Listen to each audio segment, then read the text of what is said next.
Bonjour à tous, bonjour David. Bonjour à tous, bonjour Benoît. Bienvenue ce matin pour notre restitution du baromètre alignement Sales Marketing 2024. Il est juste 9 heures, on va laisser encore peut-être 1 ou 2 minutes pour que tout le monde puisse se connecter.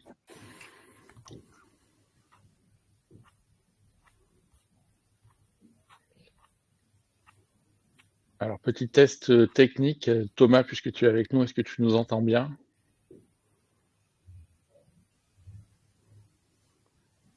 Visiblement, Thomas nous entend. Les pouces sont levés, c'est magnifique.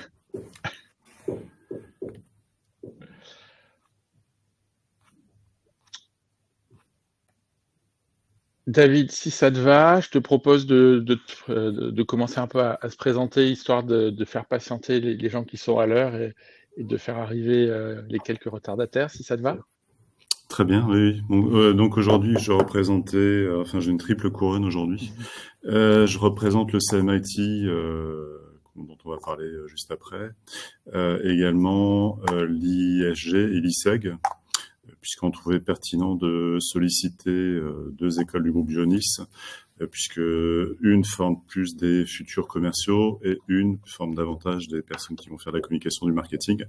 Donc on trouvait que ça faisait sens de les solliciter dans le cadre de ce baromètre, puisque le baromètre, comme vous le savez, puisque vous êtes là, parle de l'alignement justement entre le commerce et le marketing. Peut-être bonne transition pour qu'on puisse présenter tous les contributeurs de cette étude. On va peut-être commencer par le CMIT, David. Alors CMIT, oui, donc on a fêté nos 20 ans l'an passé. Donc c'est une association qui regroupe des personnes qui sont dans le marketing, de la communication, de préférence dans l'IT. C'est une association qui est très active, qui délivre régulièrement des formations. On participe à des trophées Martech. Vous avez des opportunités de prise de parole assez récurrentes, donc c'est plutôt dynamique. On a environ 1000 professionnels et on a une centaine d'adhérents tous les ans. Donc voilà pour la partie CMIT. Je te propose de continuer peut-être après. Je continue, j'enchaîne alors. Allez, enchaîne avec les vas-y, écoles. on est fou. Alors, l'ISG, donc, c'est une grande école de commerce qui accueille près de 5000 étudiants par an. Elle a été créée en 1967. Elle est présente sur 8 campus avec différents programmes. Et on a également des déclinaisons que sont ISG RH, ISG Sport and Business Management, ISG Luxury Management. Allez, j'enchaîne, on continue. J'enchaîne avec l'ISEG. L'ISEG, donc créé en 1980. Donc, on forme des personnes dans le marketing, la communication, donc ils vont travailler soit en agence, soit chez l'annonceur à terme. Et on est présent sur 8 campus et toutes ces deux écoles font partie du groupe Ionis Education Group. Et tu as voilà dans les grandes lignes. De dire un mot sur tes fonctions, tes nouvelles fonctions chez Ionis. Oui, effectivement, je passe depuis hier, je suis directeur du marketing et de la communication à l'ISEG. Voilà. Vous savez bravo tout. pour cette prise de poste. Merci. Et donc moi, je suis Benoît, donc je représente Nomination. Pour ceux qui ne nous connaissent pas, nous, notre métier, c'est d'être expert de la data. On va qualifier de la donnée sur les entreprises, sur la France, et sur ces entreprises, on va qualifier les décideurs. Donc, on fabrique une base de données hyper qualifiée. Cette base de données, on l'a mise à contribution pour aller chercher des personnes qui ont répondu à ce baromètre. Mais évidemment, on a plein d'autres usages. Et Nomination aujourd'hui est très fier et très content d'être partenaire du CMIT depuis presque 10 ans désormais. Donc, une longue histoire entre le CMIT et Nomination. Donc, rapidement, puisque le sujet c'est notre baromètre. On va commencer par un tout petit point de méthodo, histoire d'avoir en tête le profil des répondants et la manière dont on a conduit ce baromètre. Donc, 6e édition, on a lancé ce baromètre la première année en 2017. On a juste fait une petite pause en 2020 pour une petite histoire de Covid. L'objectif chaque année, c'est d'aller chercher une centaine de personnes, des professionnels, des personnes en poste en France dans des entreprises diverses, et on leur pose une série de questions, globalement toujours les mêmes, année après année, histoire de voir l'évolution des points principaux sur ce sujet de l'alignement self-marketing. Petite parenthèse, mais je pense que vous l'avez tous vu, hein, il y a un petit chat sur la plateforme de webinaire, donc n'hésitez pas à poser des questions pendant la présentation, histoire d'être le plus interactif possible, même si, évidemment, on reste en mode digital. Donc, le panel, quelques points. On a principalement interrogé des gens qui étaient dans la fonction marketing, donc soit fonction marketing, soit, et on va y revenir plus tard, qui avait un rôle un peu mixte, marketing et commercial. Et puis comme chaque année, on a plutôt interrogé des directeurs ou des responsables d'équipe, histoire d'avoir la possibilité d'avoir des gens qui avaient un peu d'auteur de vue et d'avoir un peu la vision d'ensemble de nos sujets. Ça, c'est sur le panel des personnes. Où est-ce que nos panélistes travaillent? Alors évidemment, comme on travaille en collaboration avec le CMIT, on a une orientation un peu plus forte sur l'high-tech, mais pas que. Donc high-tech à un tiers, mais également des services de l'industrie. Et puis la particularité du baromètre, c'est que on a une proportion relativement importante de personnes qui travaillent dans des grosses structures, donc grandes entreprises, ETI ou et ça, c'est la spécificité quand même assez forte dans le secteur de l'high-tech, des entités françaises, des filiales françaises de boîtes internationales. Donc, et la combo de tout ça fait plus de 50%. Et globalement, l'essentiel de nos panélistes sont des personnes qui travaillent dans des entreprises B2B, avec quelques exceptions de gens qui sont B2B2C. Mais globalement, on est dans un panel relativement homogène, donc plutôt des directeurs, plutôt dans des entreprises de taille significative, essentiellement B2B, avec une petite prépondérance à hauteur de 30% sur le volet high-tech. Donc, ça, c'est le côté moins rigolo. Maintenant, on va lancer vraiment les sujets intéressants. La première question, et la question la plus importante de ce baromètre qu'on pose chaque année depuis 2018, c'est de demander aux participants de se positionner sur une échelle pour savoir dans quelle mesure leurs services marketing et commercial sont alignés. Donc, chaque année, c'est le chiffre clé de cette étude. Cette année, c'est 41%. Alors, il y a deux lectures possibles pour voir ce chiffre. Le premier, c'est de mesurer la progression depuis la première édition de ce baromètre, puisqu'on a plus que doublé. La première fois où on a posé la question, on avait seulement 20% des gens qui nous disaient que leurs services marketing et commerciaux étaient alignés. Aujourd'hui, on est à 41%. Donc ça, c'est le côté positif. Quand on a préparé, évidemment, avec David, cette restitution, on s'est dit qu'il y avait une autre manière de lire ce chiffre, qui était probablement un peu moins optimiste, qui était de dire que en 2024, alors que c'est un sujet dont tout le monde parle et tout le monde a conscience, près de 60% des entreprises considèrent que finalement leurs services marketing et commerciaux ne sont pas alignés, ce qui aujourd'hui relève presque d'un contresens ou d'un non-sens. David, toi, comment tu te projettes et tu perçois ce chiffre de 41%?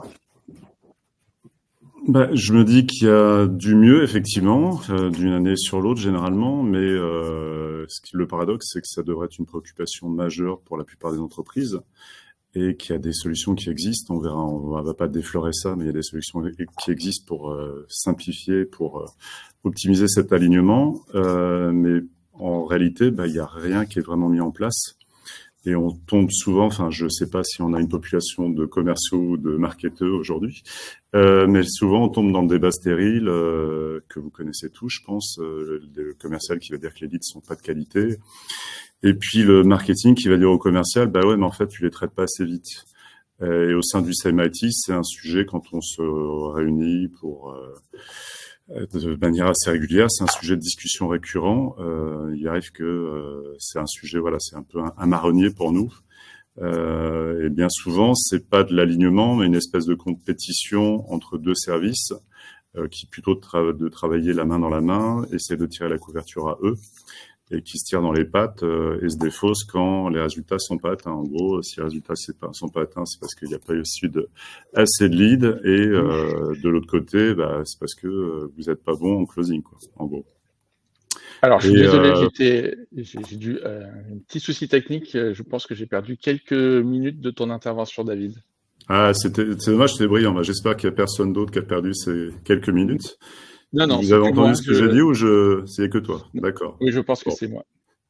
Ok. Et je voulais juste rajouter une anecdote que je trouvais assez savoureuse. Quand je travaillais dans l'IT, on avait un commercial qui était réputé pour faire que traiter. Il faisait jamais de sortant et donc il avait pour fâcheuse habitude de changer l'origine du lead dans le CRM pour faire comme s'il avait passé un appel entrant alors que c'était des leads digitaux. Donc évidemment, ça a des effets de bord puisque si vous engagez des budgets pour générer des leads et que ces budgets sont pas dans le bon sourcing, ça peut poser des problèmes. Voilà pour la petite anecdote. Donc, 41% d'alignement, ça s'améliore, mais on est toujours loin de la moyenne. J'imagine que, parce qu'on a un petit peu regardé aussi le profil des gens qui sont là aujourd'hui ce matin, vous êtes essentiellement des profils marketing. Donc, si vous Donc avez des anecdotes, on peut taper allègrement sur le commerce alors. on On est entre nous, peut, c'est ça? on est un peu entre nous et on peut partager quelques anecdotes. Donc, n'hésitez pas à partager dans le chat deux, trois sujets. Donc, au-delà de ce constat qui concrètement se retrouve quand même de manière très régulière dans les conversations qu'on peut avoir, nous on a la chance que chez Nomination d'intervenir dans de multiples secteurs d'activité sur des tailles de boîtes très différentes. Aujourd'hui, on a quasiment 1000 clients et on voit bien que ce sujet d'alignement est un sujet qui, au quotidien, est une problématique forte. Et donc, derrière ce chiffre, la vraie question, c'est pourquoi cet alignement ne progresse pas. Et donc, deuxième question de notre baromètre, on a essayé de projeter les gens sur les causes, les motifs de ce non-alignement. Et donc là, de manière relativement attendue, finalement, le principal problématique de ce désalignement, c'est à plus de 61%, plus de 60%, le fait que les objectifs stratégiques ne sont pas partagés.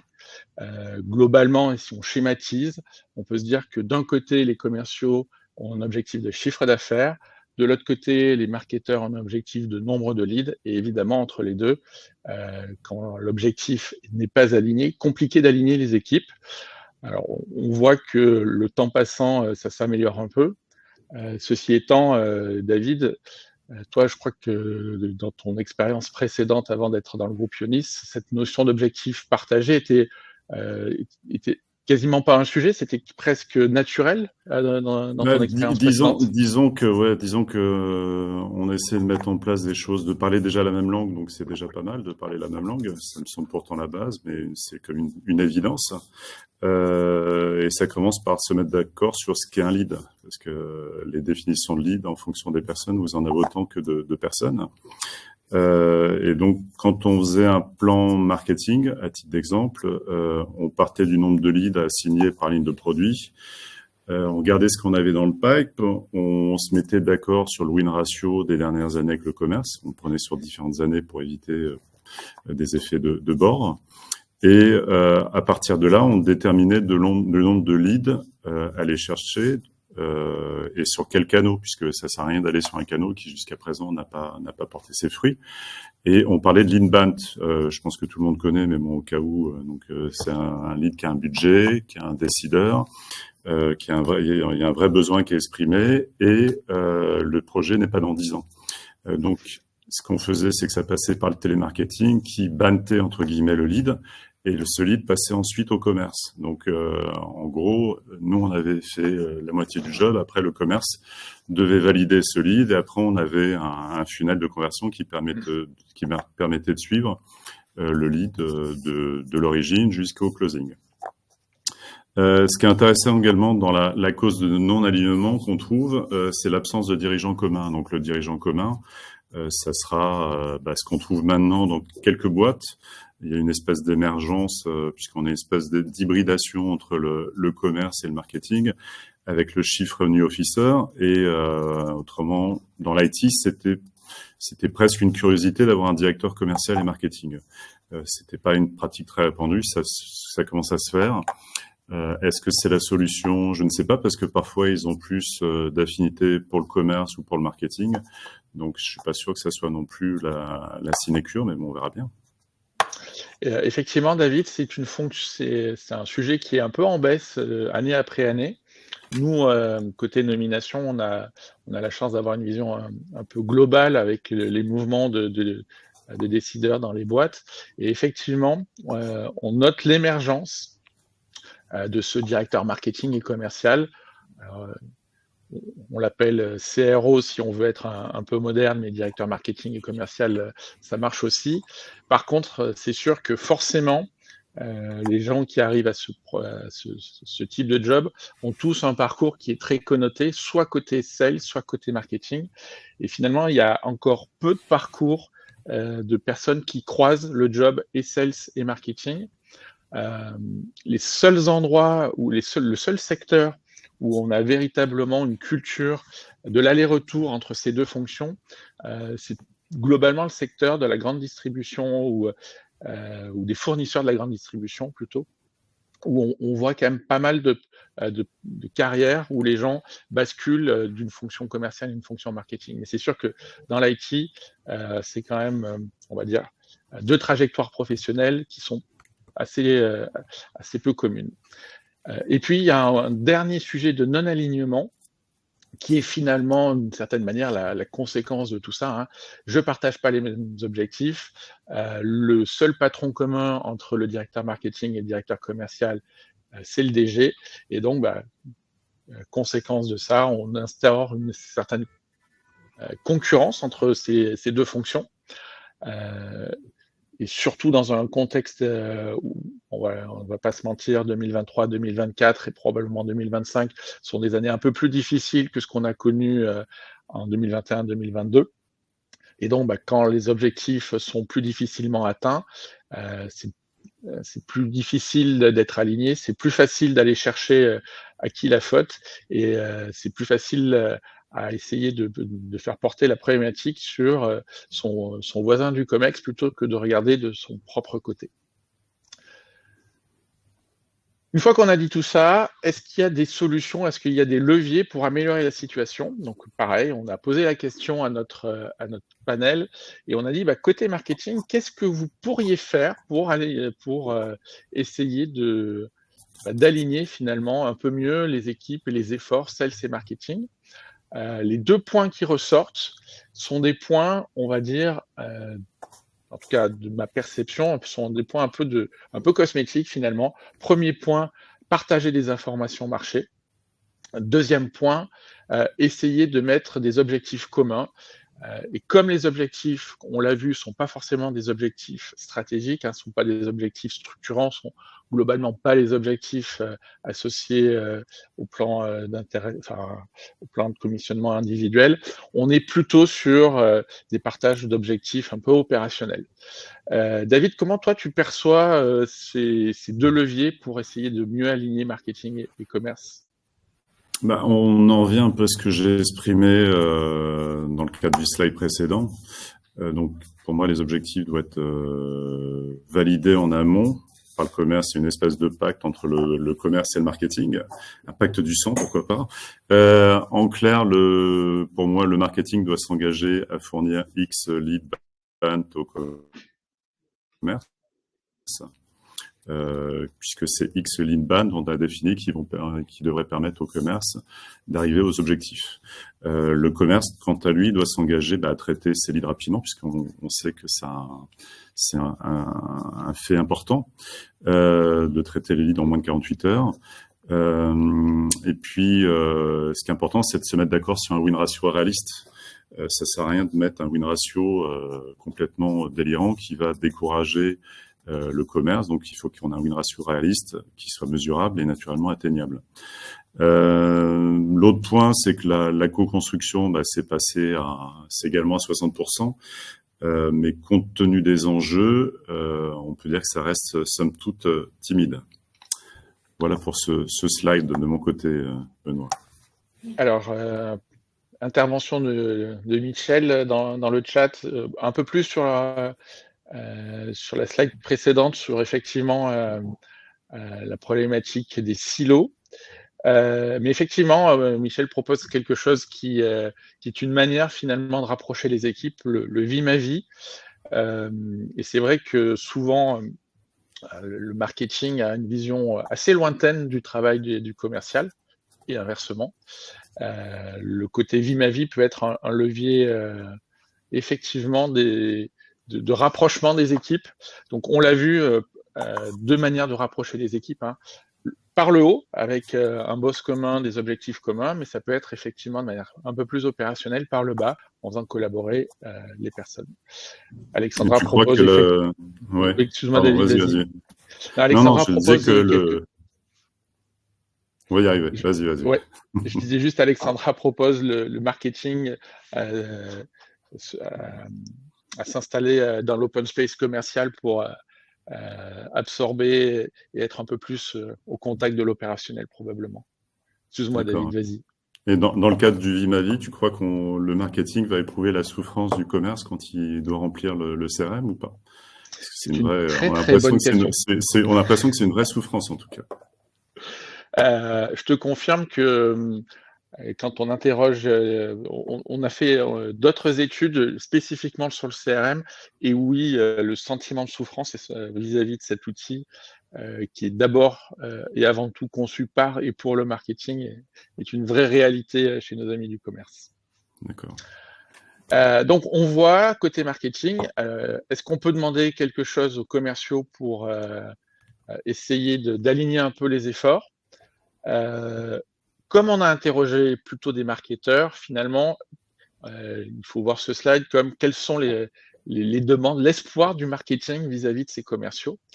Le premier, et c'est quelque chose qui arrive, enfin, j'imagine que ça va vous parler, moi en tout cas, ça me parle beaucoup, c'est le marketing qui est en attente du feedback terrain, des remontées du commerce. Il n'y a rien de plus frustrant pour un marketeur que de concevoir un dispositif, des campagnes, des actions, appuyer sur le bouton et finalement ne jamais savoir si ça attire les bonnes personnes, si ça génère les bonnes conversations. Donc ça, c'est probablement une envie de beaucoup de marketeurs de pouvoir avoir ce feedback terrain et cette remontée des commerciaux. Et puis le deuxième espoir du marketeur par rapport à ce que pourraient faire les sales pour un tout petit peu s'aligner, c'est effectivement la co-construction du plan d'action commercial. Alors, c'est vrai que c'est malheureusement encore souvent le cas où on voit un directeur commercial qui construit son plan d'action commerciale, qui construit ses objectifs, qui construit un certain nombre de choses, complètement disjoint du plan d'action marketing. Et ensuite, on voit des équipes qui essayent de faire correspondre un plan d'action marketing et un plan d'action commercial. Pareil, j'imagine, David, que ça doit te sembler, toi, une évidence que de co-construire plan d'action Oui, marketing et plan d'action commercial. oui, ça, on l'a longuement évoqué, mais enfin, généralement, le commerce a besoin, avant de mettre des objectifs, ils ont besoin de connaître le potentiel. Par exemple, nous, on avait des verticaux, donc il fallait déterminer le nombre d'entreprises, etc. Donc, le commerce avait tendance à nous solliciter là-dessus, donc ce qui permettait de co-construire le plan d'action commerciale. Donc ça permet de, voilà, on était directement dans la boucle et puis après ça permettait de phaser les autres étapes. Si on revient sur le partage d'informations, enfin de remontée de terrain et feedback, effectivement le retour de commerciaux, il peut être précieux parce que comme on fait pas souvent l'exercice de vie ma vie commercial, on produit des contenus.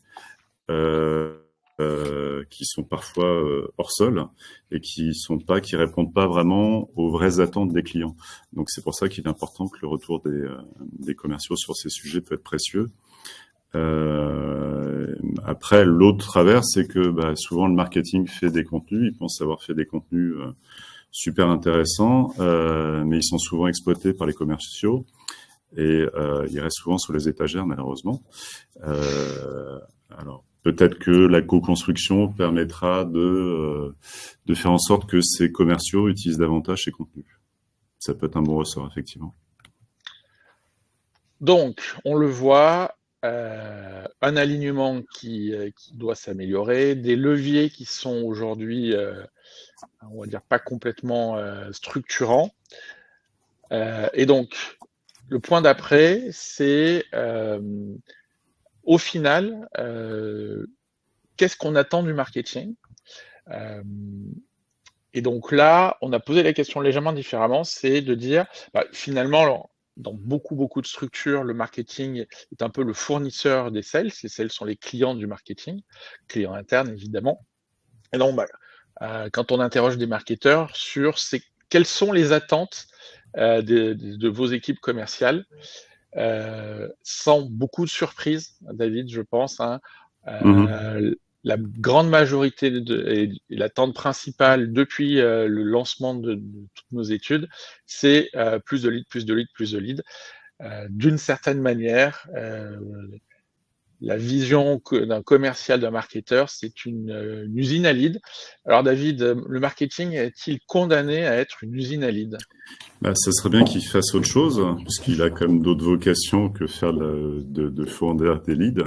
Et il y a quelque chose qui est étonnant, c'est que en fait, on soucie, ça montre on soucie peu de la base client, parce qu'il est souvent plus simple et moins coûteux de fidéliser que de conquérir. Et naturellement, ça implique d'optimiser l'expérience client, également l'expérience collaborateur, puisque bon, je vais pas vous faire un cours sur la symétrie des attentions, mais tout ça, ça contribue à un taux de churn, d'attrition faible. Et donc, si on travaille pas ce volet, effectivement, on se retrouve dans le schéma où on a une espèce de bassine qui se vide, puisqu'on perd des clients. Et donc, le marketing, pour compenser cette fuite, doit fournir des leads en permanence. Et donc, c'est pas nécessairement vertueux comme système. Et puis, bon, le marketing a d'autres ambitions, comme le positionnement de la marque, la notoriété, la stratégie, etc. Donc, ça serait bien que les sales attendent du marketing un travail plus important sur l'expérience client, la fidélisation client. Ensuite, dans la catégorie fournir des contenus, donc c'est vrai que c'est le contenu ROA, etc., etc. Moi, je vais pas vous détailler tout ça, mais j'espère qu'on échappe au cliché du marketeur qui est sollicité par le commercial pour faire une belle présentation de PowerPoint, parce que c'est très cliché, mais ça peut arriver encore dans certaines boîtes. On sent le vécu, David. Ouais, non, j'ai évité cet écueil, mais...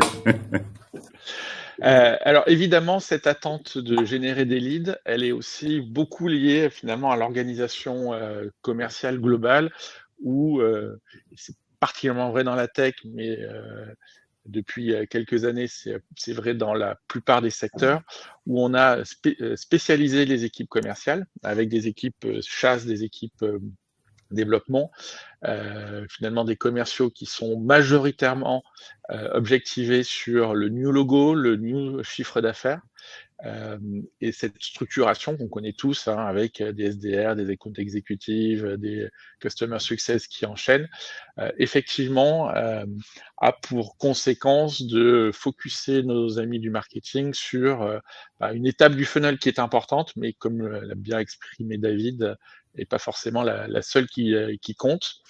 Une autre conséquence de cette attente un peu démesurée sur du lead, ça va se jouer aussi sur finalement l'impact sur la fonction marketing.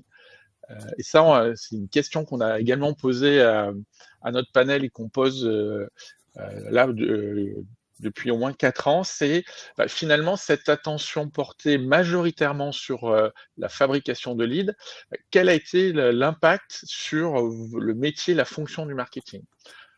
Et aujourd'hui, l'impact le plus massif, c'est finalement le fait qu'on demande aux marketeurs de mesurer le ROI sales, commercial, business de chaque action marketing, avec le fantasme, mon point de vue, hein, le fantasme que chaque action doit être mesurée, et ce qui n'est pas mesurable n'existe pas. Conséquence de quoi? Eh bien,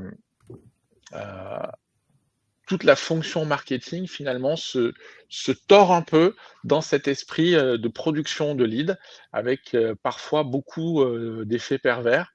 Alors, un des effets que nous, on mesure là aussi dans la construction des organigrammes des entreprises, c'est la disparition ou l'effacement de fonctions marketing qui n'étaient pas directement des fonctions business ou des fonctions qui pouvaient porter des actions mesurables d'un point de vue business.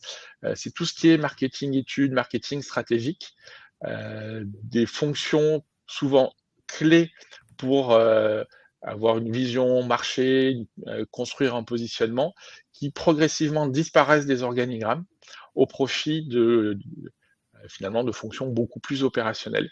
Toi, David, comment tu vois cette recherche du ROI à tout prix dans la fonction marketing? Alors, en complément de ce que tu dis, oui, effectivement, il y a des fonctions qui ont disparu au profit d'autres, comme tout ce qui est gros hacking, etc. Non, il y a une très grosse tendance où toutes les personnes qui savaient faire un peu de scrapping sur LinkedIn se prétendaient gros hackers. Donc, ouais, c'était une tendance un peu lourde. Bon, c'est un peu passé de mode. Dieu merci. Mais effectivement, ce ROI, il prend toujours de plus en plus d'ampleur. Et ça a des effets de bord qui sont indéniables, par exemple, parfois par simplicité, parce que le canal digital permet de mesurer, d'avoir des métriques.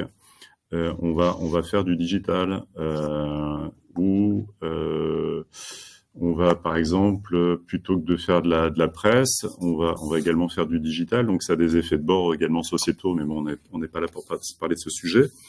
Et c'est vrai qu'un responsable d'entreprise ou un partenaire, si on lui montre pas le ROI, des KPIs, des beaux tableaux, etc., il va être frustré parce que c'est la première question qui vient souvent. Le problème, c'est qu'on risque de se retrouver avec une fonction marketing qui va aller entre guillemets à la facilité et qui va se cantonner à la production de beaux dashboards, aussi bien en interne qu'en externe si on a du budget avec des partenaires. Et le marketing doit également avoir du temps pour être créatif parce que on communique tous à outrance. Et donc, si on fait pas entendre une musique différente dans un océan d'infobésité, c'est compliqué d'émerger. Après, sur le second chiffre, on retrouve le même paradoxe que celui qu'on a énoncé tout à l'heure. Plutôt que de limiter le taux d'attrition et de fidéliser ses clients, on veut toujours générer plus de leads en multipliant les canaux. Donc, en résumé, on a tendance à privilégier souvent des actions marketing parce qu'elles sont mesurables et sans avoir nécessairement la conviction qu'elles vont avoir un réel impact. À titre d'exemple, la notoriété, c'est plus simple, c'est plus compliqué à mesurer. Donc, on va souvent la délaisser au profit de la lead generation, alors que la notoriété, à terme, va contribuer à la lead generation. Donc, il y a on met pas toujours la séquence dans le bon ordre. Voilà ce que j'avais à dire sur ce slide, Benoît. Effectivement, David, je crois qu'il y a une tendance. Si vous voulez compléter. Ouais, il y a une tendance qui émerge, qui est celui qui oppose finalement la lead génération plutôt à la demande génération, la demande gen, qui consiste effectivement à travailler son attractivité, non pas avec une approche inbound contenu, mais vraiment avec cette approche où l'objectif du marketeur, c'est finalement de rendre sa marque et son produit désirable.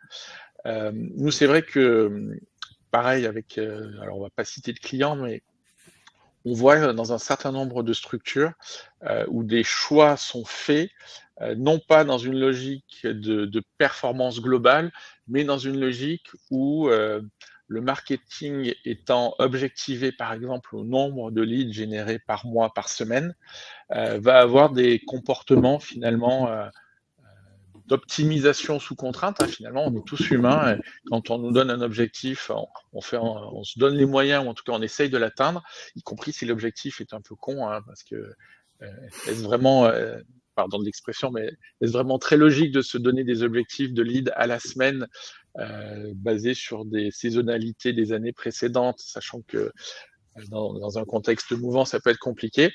Et j'ai en tête un de nos clients pour lequel on avait créé un programme de génération de leads qui opérait des campagnes en début de quarter assez intenses et qui stockait ces leads, qui faisaient un peu de frigo, pour pouvoir les distiller semaine après semaine pour être exactement dans les objectifs de la Corp, parce que c'était une entité française d'une boîte internationale, où il avait un tableau de bord toutes les semaines, une remontée flash, et il devait montrer qu'il tenait la tendance définie par le siège, alors que la saisonnalité en France était très très différente de celle imaginée côté Corp.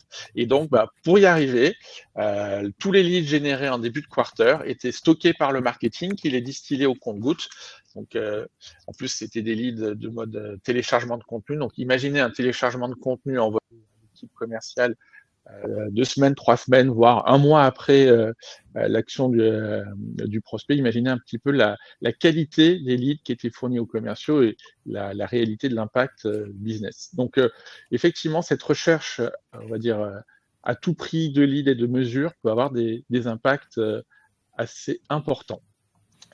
Alors, dans le chat, 2 réactions. Frédéric, qui nous confirme que les marketeurs qui ont des fonctions commerciales diminuent l'écart de perception. Frédéric qui me dit que mon exemple est effrayant. Mais effectivement, on connaît plus le frigo commerce, mais la première fois où on a rencontré le frigo marketing, on s'est dit aussi que finalement, l'objectif prenait le pas sur la pertinence et l'intelligence collective. Et c'est d'autant plus préoccupant, c'est qu'un lead, faut le traiter quand il est chaud, quoi. Donc s'il aimait, c'est comme s'il se tirait une balle dans le pied, quand même. Il voulait avoir une régularité, c'était une pendule, quoi. C'était un truc. Exactement, parce que son objectif. Non, même pas. Non, parce que son objectif et son variable étaient liés à la régularité du programme de lead gen. Et donc, quand on impose un objectif un peu pas forcément très smart à un collaborateur, le collaborateur a tendance à s'aligner à l'objectif, finalement. D'accord. Ah oui, d'accord. 2 points pour terminer notre baromètre. Quand on a lancé le baromètre, la mode était à l'émergence d'une pratique qui pouvait peut-être contribuer à un meilleur alignement des équipes sales et marketing. C'était l'ABM. Donc, il y a quelques années, ça restait, on va dire, assez marginal. Aujourd'hui, quand on interroge les marketeurs B2B sur l'ABM, on le voit, on est presque à 60% de personnes qui indiquent le pratiquer. Alors, un petit peu, je pense, David, comme avec le lead, il doit y avoir autant de définitions d'ABM qu'on peut avoir de marketeurs. Néanmoins, on voit que c'est quand même une tendance un peu forte. Toi, ton point de vue sur l'ABM, je crois que tu n'es pas le plus grand fan. Non, c'est pas que je sois plus grand fan, mais c'est en fait j'ai l'impression qu'on a un peu fait du rebranding du marketing automation et qu'on lui a donné un nouveau nom avec une petite variante, quoi. C'est pas non plus une révolution. Et pour moi, c'est un outil. Et j'aurais tendance à dire, peu importe l'outil, pourvu qu'on ait l'ivresse. En clair, le contenu demeure roi. Et donc, si vous avez un contenu qui est pas terrible et que vous avez une super solution d'ABM, ça va pas fonctionner, quoi. Donc l'outil, le contenu doit être attractif. Sinon, votre outil ABM, il viendra pas à votre rescousse. Bon, évidemment, il a des vertus. Il permet de pas courir 50 000 dièvres à la fois et de privilégier la qualité notamment. Après, je ne dis pas que c'est l'ABM, c'est le mal, mais c'est pas non plus la solution miracle à tous vos problèmes. Faut qu'il y ait une vraie séquence, faut que ça soit un peu posé, que ça soit réfléchi, qu'il y ait un scoring pertinent, etc., etc. Alors c'est là où je pense qu'on n'est pas complètement d'accord parce que pour moi l'ABM. Ça se passait bien jusqu'à présent. Oui, ça se passait bien. Pourquoi tu gâches tout à la fin, putain. Pour moi, l'ABM, c'est tout sauf le rebranding du marketing automation. D'ailleurs, si vous faites vraiment de l'ABM, vous ne faites pas du marketing automation. Pour moi, quand c'est bien appliqué, ça reste une méthode un peu structurante parce que c'est la seule qui oblige sales et marketing à déterminer en début d'opération, en début de période, à déterminer la cible que l'on doit atteindre. Et je trouve que c'est un des points majeurs du désalignement entre sales et marketeurs, c'est de ne pas se mettre d'accord pour de vrai sur les personnes et les entreprises que l'on souhaite adresser dans les dispositifs. Quand on objective le marketing uniquement à produire un volume de leads, en vrai, c'est plus facile de produire du lead en volume sur des opérationnels dans des PME plutôt que des CXO dans des grosses boîtes. Et donc, mécaniquement, l'approche ABM a cette vertu de définir un espèce de contrat entre sales et marketing, on va dire qui on veut adresser et qu'est-ce qu'on considère comme étant un compte à potentiel et un point d'entrée pertinent. Donc, pour moi, l'ABM a cette vertu d'être un peu plus structurante et un peu moins tech, à condition évidemment d'éviter le raccourci ou le rebranding du marketing automation en ABM. Mais sinon, sur le fond, tu as raison, David, ça reste soit un outil, soit une méthode, et tout dépend de la manière dont on s'en empare. On arrive à la fin, presque à la fin. Un slide, oui. Il reste un slide. La nouveauté de l'année. Et alors, évidemment, on ne pouvait pas passer à côté. Enfin, si, on aurait pu passer à côté, mais normalement, vous nous en auriez un tout petit peu tenu rigueur. L'IA dans tout ça, on a posé une question toute simple, c'est comment vous, un marketeur, une fois de plus, notre panel est très, très marketeur B2B, vous vous positionnez par rapport à l'IA. Alors, on avait pas mal de propositions, certaines plus ou moins structurantes. Pour pas vous cacher, je trouve que les réponses sont là aussi un peu tièdes. Bon, un tiers nous dit, enfin 30% nous disent que c'est une manière de gagner du temps. Bon, ok. 30% nous disent que c'est un moyen d'ouvrir de nouvelles perspectives. Là, on est sur quelque chose d'un peu plus sympa. Et puis, on a quand même un certain nombre, alors faible proportion, mais quand même, de personnes qui nous disent l'IA est un effet de mode. David, toi, l'IA, c'est mode ou c'est structurant? On va essayer d'éviter de tomber de sombrer dans le jeu portes ouvertes avec l'IA qui permet de gagner du temps sur les tâches à faible valeur ajoutée, tant c'est évident. En termes de perspective, sur la partie personnalisation expérience client, je pense que c'est indéniablement un vrai plus. Sur la partie contenu, je suis un peu plus mesuré sur la capacité de l'IA à générer des contenus de qualité. J'avais publié une tribune il n'y a pas longtemps là-dessus sur une espèce d'autophagie, puisqu'il y a de plus en plus de contenus qui sont générés par des IA, et donc à terme, on va avoir des contenus de plus en plus dégradés, puisque l'IA va se nourrir de la propre matière qu'elle a générée. Donc, je suis un peu inquiet sur ce volet-là. Je pense pas que ça soit un effet de mode. D'ailleurs, il y a que 9% qui l'estiment. Par contre, ce qui est intéressant, c'est que pour l'instant, les boîtes dans l'IA ne gagnent pas d'argent. Et puis, il y a un autre problème majeur que l'IA va devoir régler, c'est le côté RSE, puisque en termes de sollicitation énergétique, c'est quand même assez abyssal. Donc, on nous explique effectivement que parfois, ça permet d'éviter un shooting avec un mauvais bilan carbone à Bali, de mannequins, etc. Mais globalement, je suis pas sûr que ça soit très bon pour l'environnement. Donc, il y a ce défi-là également à gérer.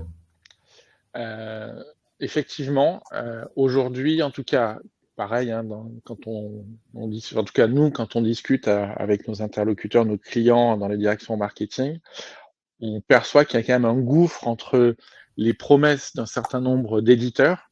Alors, on ne va pas dire du mal des éditeurs qui doivent être assez représentés dans les adhérents du CMIT, mais il y a un écart fort entre le discours marketing de l'impact des solutions qui avant n'avaient pas le mot IA et qui maintenant ont le mot IA évidemment écrit en gros sur les présentations, et puis les cas d'usage très opérationnels. On est d'accord qu'aujourd'hui, on est encore sur du gain marginal d'efficacité, on n'est pas encore forcément sur des choses très structurantes. Après, probablement qu'on n'en est qu'au début. La question, c'est jusqu'où va pouvoir aller l'IA et notamment, est-ce qu'il y a moyen d'avoir des impacts un peu structurants sur la fonction marketing. Thomas, si tu es encore avec nous dans le chat, je crois qu'il y a eu une interview de la nouvelle présidente du CMIT qui voyait l'IA comme étant levier important de transformation de la fonction marketing. Donc, si tu veux bien mettre cette interview dans le chat, je pense qu'elle pourrait être intéressante. En tout cas, David, effectivement, aujourd'hui, le risque d'auto-cannibalisation de l'IA sur la partie contenu, avec l'IA qui forcément a besoin de data en entrée, et si la data, elle vient d'elle-même, on a ce côté récursif un peu vers le bas, le côté un peu incestueux, on va dire, de l'IA. En tout cas, aujourd'hui, l'IA peut fabriquer des livres blancs extrêmement blancs, et donc si vous voulez produire en masse du contenu peu intéressant, on a ce qu'il faut. Le temps avance, on a pu avoir quelques échanges avec vous dans le chat. Évidemment, si vous avez des questions, s'il nous reste un peu de temps, ça serait avec grand plaisir. David, peut-être un petit mot de conclusion pour donner envie à notre audience de poser quelques questions. Mot de conclusion, on va les laisser peut-être poser des questions, mais autrement, je pense que les enseignements sont peu ou prou les mêmes. On voit qu'il y a du mieux. Ce qui est déplorable, c'est que des solutions assez simples peuvent être mises en place dans les entreprises. Et ce serpent de mer qui est l'alignement sales marketing, il a du mal à avancer, quoi. Et alors, si tu avais une personne à mobiliser pour aligner ces équipes, tu irais plutôt voir le directeur marketing, le directeur commercial ou carrément l'étage du dessus pour faire changer la situation? Je pense que ça doit venir de l'étage du dessus, oui. Après, il peut avoir des commerciaux et des marketeurs qui s'entendent bien. Ça m'est déjà arrivé, donc c'est pas une chimère, mais je pense qu'il faut un arbitre et il faut que ça vienne d'en haut. Oui.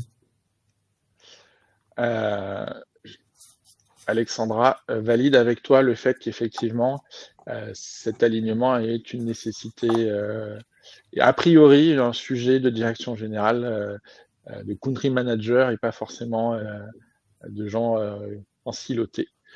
Je vois qu'on n'a pas beaucoup de questions.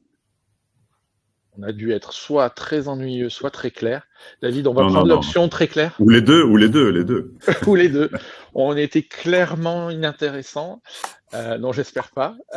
Merci Sacha qui nous met une pièce sur le bon côté. On a été clair. Merci Thomas, tu nous as mis les différents liens dans le chat si vous voulez retrouver l'infographie, si vous voulez retrouver l'e-book. Michel a également fait un tout petit peu de pub sur d'autres sujets qui vont être adressés par le CMIT sur le CRM, sur l'IA. À tous ceux qui s'intéressent à ces sujets, je pense que on ne peut que inviter tout le monde à aller sur le site du CMIT pour retrouver des contributions, des thématiques, des débats, et puis la possibilité de rencontrer des pairs et d'avoir des échanges. David, est-ce qu'on a bien fait la promo du CMIT? Ah là, c'était un excellent ambassadeur. Je pense qu'on va te réquisitionner. Non, c'est en plus le pire, c'est que c'est vrai en plus. C'est pour ça que je peux me permettre d'en parler. Non, c'est vrai que c'est hyper dynamique comme association et voilà, ça fait plusieurs années que j'en fais partie. Et il y a des formations régulières, il y a des opportunités d'échanger avec des pairs, donc c'est un vrai plus. Eh bien, il est 10h moins 10. On vous a fait gagner 10 minutes sur votre temps, donc 10 minutes pour aller voir vos camarades du commerce et leur demander un feedback sur vos actions. Bonne journée à tous. Merci beaucoup, David, pour la préparation et puis pour la contribution à ce baromètre. Et à très bientôt à tous. Au revoir. Merci à tous. Au revoir. Bonne journée.